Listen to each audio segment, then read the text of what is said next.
로마서 10장 1절에서 13절입니다. 1절. 형제들이여, 내 마음의 소원과 이스라엘을 위해 하나님께 기도하는 것은 그들이 구원을 받는 것입니다.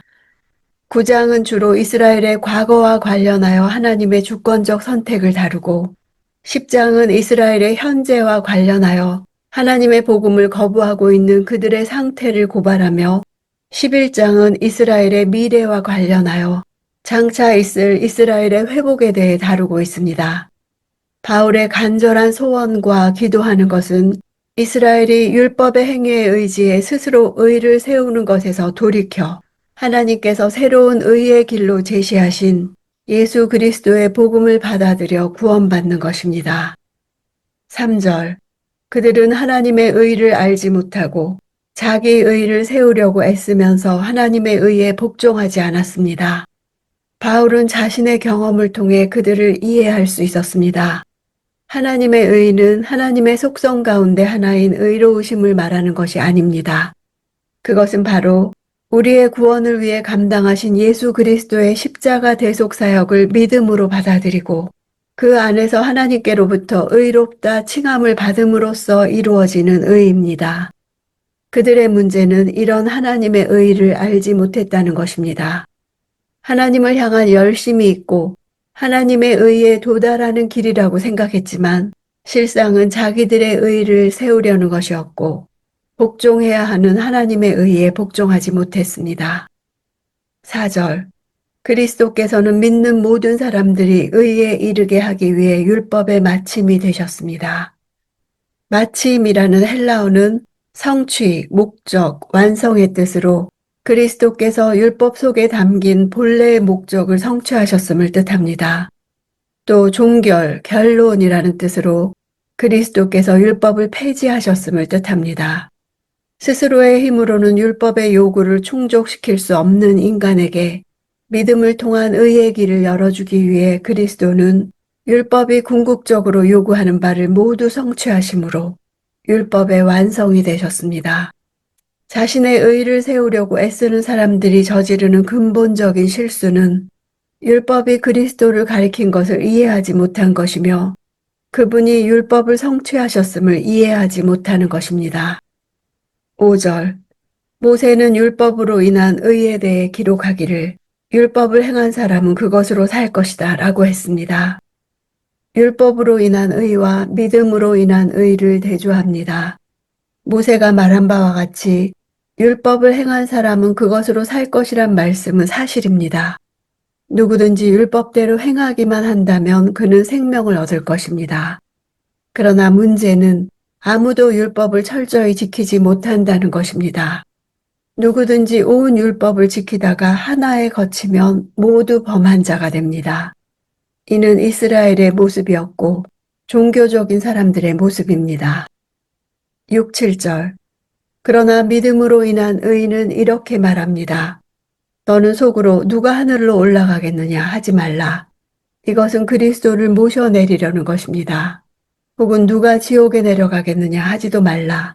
이것은 그리스도를 죽은 자 가운데서 모셔 올리려는 것입니다. 여기서 인용한 신명기 30장 말씀의 문맥상 의미는 모세가 그 백성들에게 행하라고 주는 말씀은 결코 어려운 것이 아니라는 것입니다.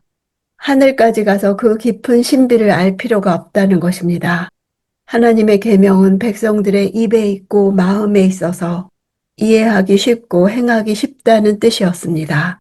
바울은 이런 내용을 약간 변형시켜 그리스도께서 이미 하늘에서 내려오셨기에 그분을 끌어내리려 하늘에 올라갈 필요도 없고 그리스도께서 죽은 자 가운데서 부활하셨기에 그분을 지옥에서 끌어올려야 하는 것도 아니다. 예수를 믿음으로 구원받는 것은 충분하고 우리의 노력이 필요 없이 쉽고 가깝고 확실한 것이라 말하는 것입니다. 8절. 그러면 그것은 무엇을 말합니까? 말씀이 내 가까이 있으니 내 입속에 있고 내 마음속에 있다라고 했으니 이것은 우리가 전파하는 믿음의 말씀입니다. 7절에 믿음으로 인한 의를 말씀과 동일시합니다. 신명기 30장 말씀을 계속 인용하며 유대인들은 말씀을 자신의 입과 마음에 가지고 있음을 지적합니다. 입에 있다는 말은 말씀이 입에서 쉽게 튀어나오는 일상 대화와 같은 것이 되었다는 뜻이며, 마음에 있다는 말은 정신 속에 항상 머물러 있어서 그 말씀으로 자기 성찰을 할 수 있다는 뜻입니다. 유대인들은 이와 같은 영적 특권을 가지고 있었던 것입니다.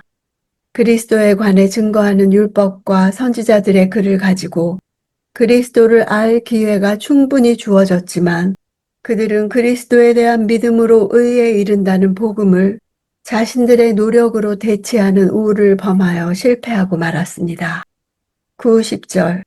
만일 당신의 입으로 예수를 주라고 고백하고 또 하나님께서 그분을 죽은 사람 가운데서 살리신 것을 마음에 믿으면 구원을 받을 것입니다. 사람이 마음으로 믿어 의에 이르고 입으로 고백해 구원에 이릅니다. 히브리 문학의 표현법 가운데 하나인 대꾸법을 잘못 이해하면 마치 두 가지 다른 행위를 요구하는 것으로 오해하기 쉽습니다. 입으로 시인하는 것과 마음으로 믿는 것이 별개의 것이 아닙니다. 마음에 있는 것이 입으로 나옵니다. 의에 이르는 것과 구원에 이르는 것도 동일한 것입니다. 로마 황제만을 주라고 부르며 황제 숭배에 심취해 있던 로마인들 사이에 살아가던 초대교회 당시 성도들이 예수를 주라고 공적으로 진술한다면 그는 예수님을 황제와 동일시하는 것이며 자신의 삶에서 가장 높은 자리를 그분에게 드리는 것이 됩니다. 즉 그리스도의 신성과 그 주권을 인정하는 것입니다. 13절. 주의 이름을 부르는 사람은 누구든지 구원을 받을 것이다. 요엘서 말씀을 인용합니다. 부른다는 의미는 그분에 대한 신앙을 공개적으로 고백하며 그분을 대상으로 예배드린다는 의미를 나타냅니다. 이것은 믿음의 외적 표현입니다. 당시 예수를 공개적으로 고백하는 것은 수치를 당하는 일이며 죽음을 각오하는 일임에도 불구하고 하나님은 예수 이름을 믿는 자들은 구원을 얻을 것이라 약속하십니다. 로마서는 이미 완료된 구원이 시간상 역순으로 적용되고 있음을 가르치고 있습니다. 우리가 예수의 필요성을 알고 구하기 전에 이미 구원은 이루어졌습니다. 구원의 시작이 나에게 있지 않음을 확인하는 것이 믿음이라는 단어에 담겨 있습니다. 믿음은 행위의 법칙이 아닙니다.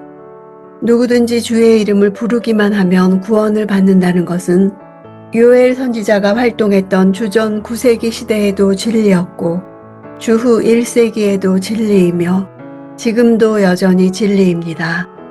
내 삶이 어떤 상황에 있든지 예수를 믿을 때 수치를 당하지 않으리라 하신 말씀을 기억합니다. 죄를 사해 주셨고 의롭다 여겨주셨고 자유하게 하신 하나님의 부요가 오늘 내게 있음을 고백합니다.